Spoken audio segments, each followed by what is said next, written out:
정말 화가 납니다. 너무 분통이 터지는데요. 우리 선수들 치즈 관리해야 하기 때문에 잘 참아냈습니다. 역대급 기적의 드라마를 쓴 한국이 사우디의 파렴치한 비매너 때문에 많은 팬들이 화가 난 상황입니다. 경기를 주도하고도 한방에 무너지며 힘겹게 끌려간 한국이 종료 1분을 남기고 기적의 동점골과 승부차기 끝 승리를 얻어낸 귀중한 승리였습니다. 이날 경기에서는 미라클 코리아라며 외신의 극찬이 끊이질 않고 있는 가운데 사우디 한 선수의 역대급 비매너 행동이 조명받으며 화제입니다. 자세한 내용 살펴보겠습니다. 황희찬의 멱살을 잡더니 손흥민의 머리채까지 잡았습니다. 사우디아라비아 주장 알리 알블라이가 몰상식한 행동을 펼쳤습니다. 35세나 되는 베테랑 선수가 이러한 몰상식한 짓을 한 것은 다분히 의도적으로 괘씸한 행동을 한 것으로 볼 수 있습니다. 심지어 알블라는 사우디의 주장이자 센터백으로 역대급 최악의 비매너 행동이었습니다.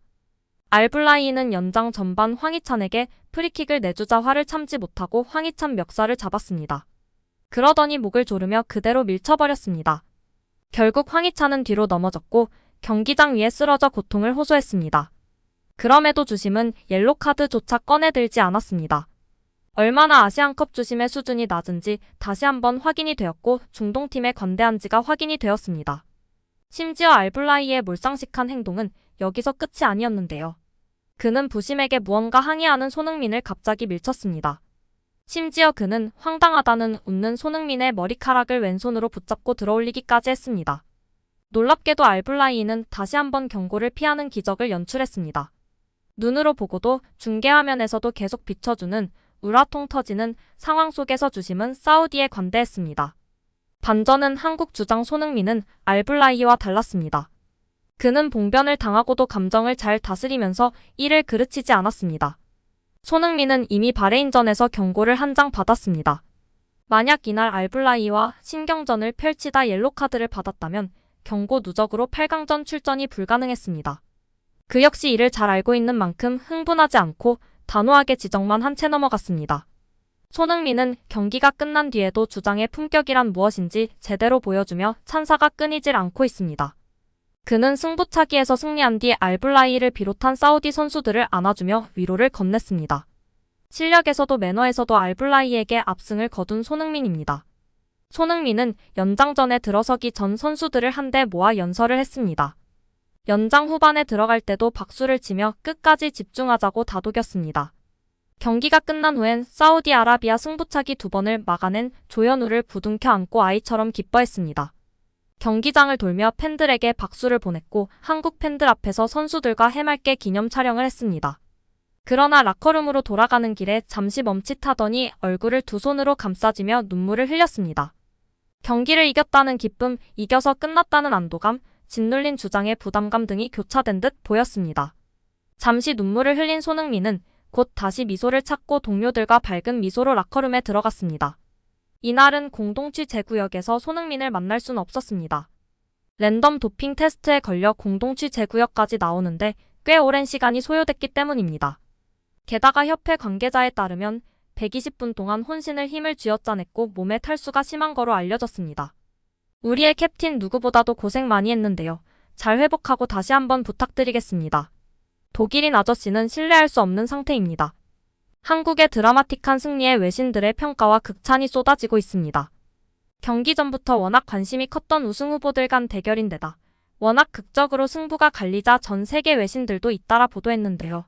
스포츠 전문 매체 ESPN은 사우디아라비아가 1대0으로 앞선 뒤 두꺼운 버스가 골문 앞에 세워졌다. 사우디아라비아 선수들의 모든 수비 액션에 관중들은 뜨거운 함성으로 답했다. 그러나 한국의 기회가 오고 있었고 99분의 1이 일어났다며 경기 상황을 세세하게 전했습니다. 이어 ESPN은 조규성의 극적인 동점골이 터지자 사우디아라비아 관중들은 망연자실했다. 북소리는 울렸지만 사우디아라비아는 관중들의 구호도 사라졌다. 결국 연장전 돌파구를 찾지 못한 두 팀은 승부차기에 돌입했다. 조현우가 2개의 선방을 펼치자 경기장은 더욱 조용해졌다. 황희찬이 승부를 결정지을 수 있는 킥을 준비하자 로베르토 만치니 감독은 터널을 통해 곧장 걸어내려갔고 사우디아라비아 팬들도 떼지어 자리를 떴다고 설명했습니다. 난적 사우디를 극적으로 잡은 한국팀을 향해 일본 매체 및 팬들도 뜨거운 반응을 보였습니다.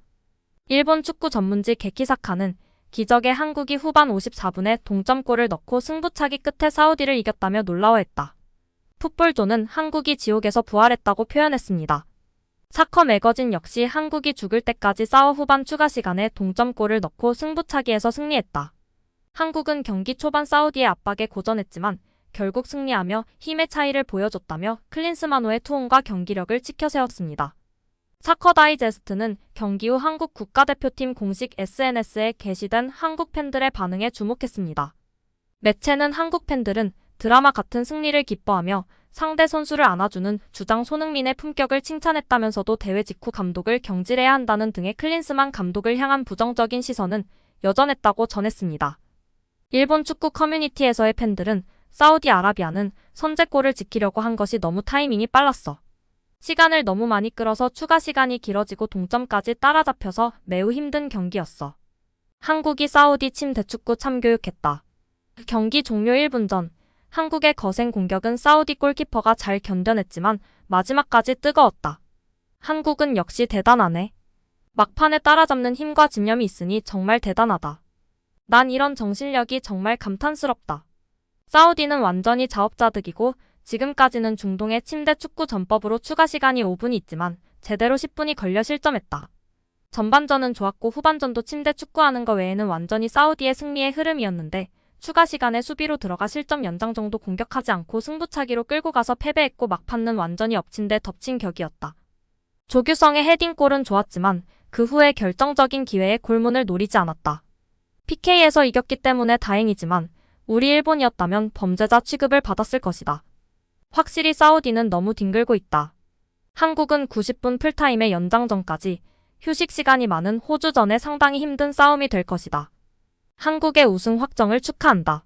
남은 경기는 한국에게 편안한 경기들이기 때문에 안심하고 시청할 수 있을 것이다. 이라크 요르단전에 이어 극적인 경기였다.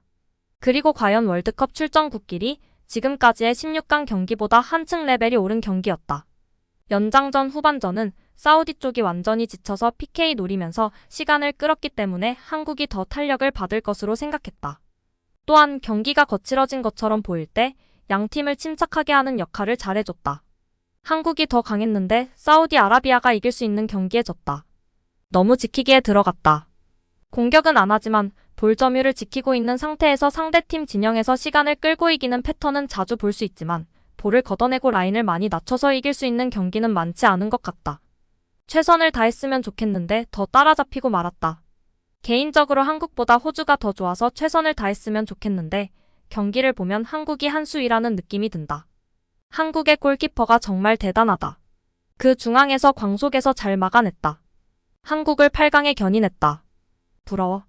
자, 다음은 일본의 차례다. 한국은 정말 대단했다. 난 개인적으로 한국을 응원했다. 경기 전에는 사우디 힘내라고 생각했지만 경기를 보니 사우디를 응원할 생각이 날아갔다. 이전과 달리 침대 축구를 하면 그만큼 추가 시간이 늘어나고 이미지도 나빠질 뿐이니까 중동 축구는 조금은 방법을 바꾸는 것이 좋다. 등의 반응을 보였습니다.